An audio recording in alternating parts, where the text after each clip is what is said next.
কারণ জোর করে আর যাই হোক প্রেম হয় না। আর রব জোরাজোরি পছন্দ করে না। রব চাই আমার বান্দা আমার কাছে আসুক, নিজের মন থেকে আসুক।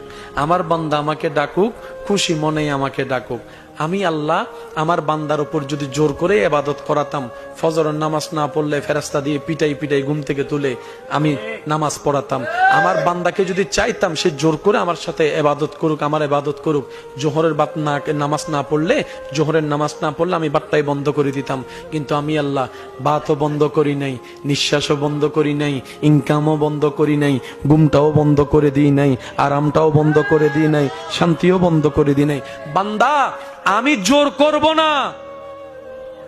আমি আল্লাহ আছি তাকিয়ে, কে নিজে থেকে আমার কাছে আসে, দিল থেকে আমাকে একবার ডাকে, আমি তাদের দিকে তাকিয়ে থাকি। তবে বান্দা এতটুক মনে রাখিও, তুমি যদি অন্তর থেকে আমি রবের দিকে 1 কদম আসো, আমি আল্লাহ খুশি হয়ে 10 কদম তোমার দিকে এগিয়ে যাব। সুবহান।